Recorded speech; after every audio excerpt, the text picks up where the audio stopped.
السلام علیکم ورحمۃ اللہ وبرکاتہ حمدا کثیرا طیبا مبارکا فی اللہم صلی وسلم علی نبینا محمد اعوذ باللہ من الشیطان الرجیم بسم اللہ الرحمن الرحیم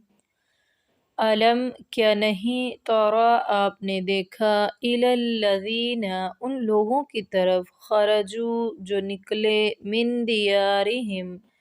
اپنے گھروں سے وہم اور وہ الوف ہزاروں کی تعداد میں تھے حذر الموت موت کے ڈر سے فقال تو فرمایا لہم ان کے لیے اللہ تعالی نے موتو تم سب مر جاؤ ثم پھر احیاہم زندہ کیا ان کو ان اللہ بے شک اللہ تعالی لذو فضل البتہ صاحب فضل ہے علی الناس لوگوں پر ولیکن اور لیکن اکثر الناس اکثر لوگ لا یشکرون شکر ہی نہیں کرتے ہیں۔ تو یہاں پر اللہ تعالیٰ ان لوگوں کا واقعہ بیان فرما رہے ہیں جو بنی اسرائیل کے لوگ تھے اور ان کے شہر میں طاعون کی وبا پھیل گئی تھی،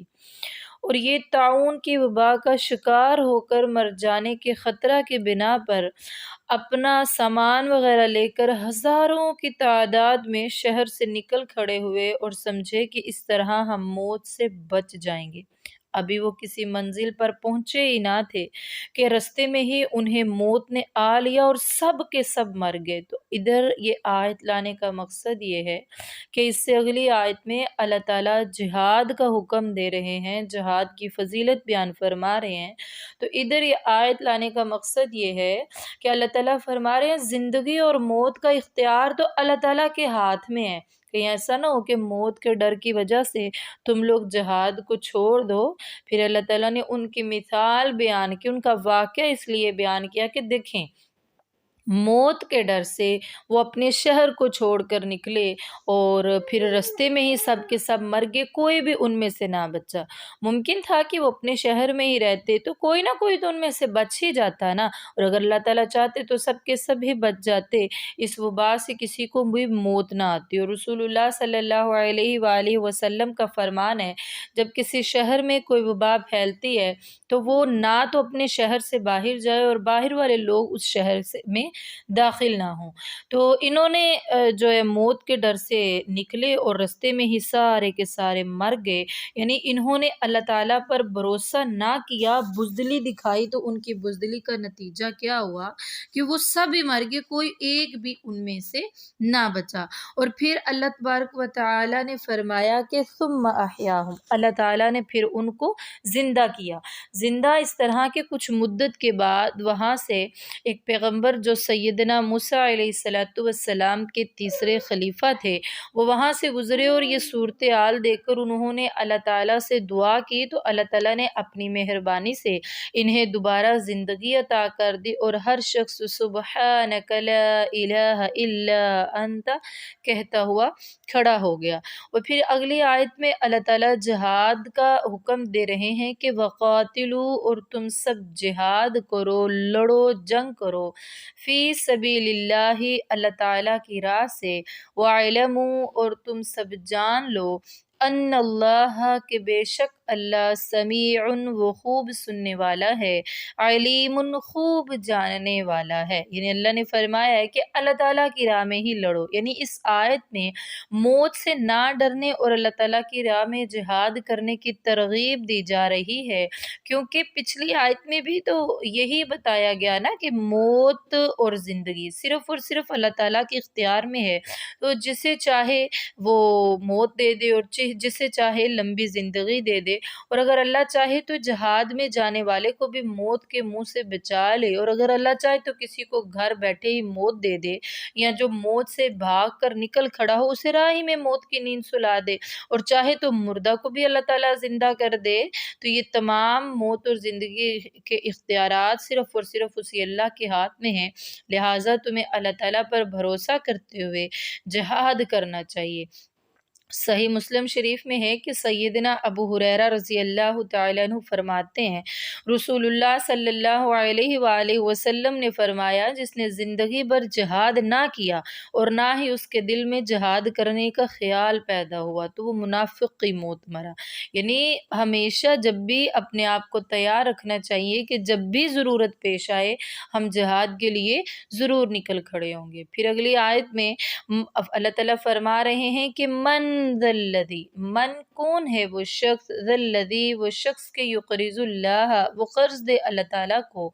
قرضاً قرض دینا، حسناً اچھا، فیضاعفہ تو وہ دگنا کر دے گا، بڑھا دے گا، زیادہ کر دے گا، لہو اس کے لیے، اضعافاً دگنا کرنا یا بڑھانا، کثیرہ بہت ہی زیادہ، واللہ اور اللہ ہی یقبض تنگ کرتا ہے رزق کو، ویبسط اور کشادہ کرتا ہے، وإلیہ اور اسی ہی کی طرف ترجعون تم سب لٹائے جاؤ گے۔ قرض حسنہ سے مراد ایسا قرضہ ہے جو صرف اور صرف اللہ تعالیٰ کی رضا کے لیے فقراء، اقربا، غربا اور مساکین کو دیا جائے اور ادائیگی کے لیے انہیں کبھی بھی تنگ نہ کیا جائے، اور نہ ہی قرض دینے کے بعد انہیں احسان جتلایا جائے، اور نہ ہی قرض دینے کے بعد ان کے ساتھ کسی قسم کی بلیک میلنگ والا سسٹم کیا جائے، اور اگر مقروض واقعی تنگ دست اور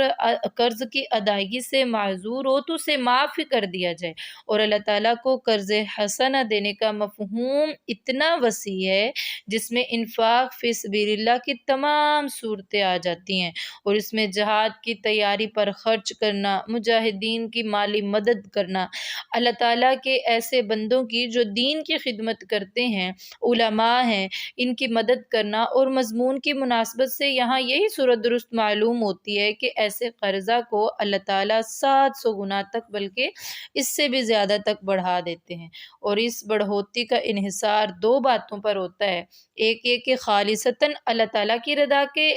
لیے خرچ کیا جائے، اور دوسرا یہ کہ دل کی خوشی پوری کرنے کے لیے دیا جائے، اور پھر ساتھ ہی اللہ تعالیٰ نے یہ بھی بتایا کہ خرچ کرنے سے تمہارا مال کم نہیں ہوگا بلکہ تمہارے مال میں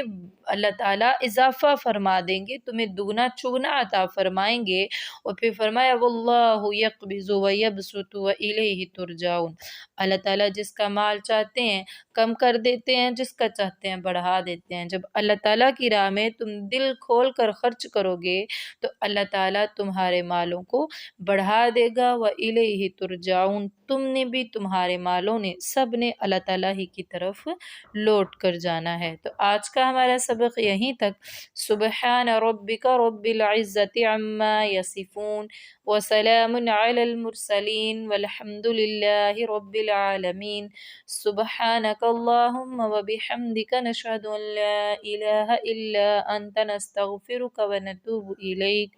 السلام علیکم ورحمۃ اللہ وبرکاتہ۔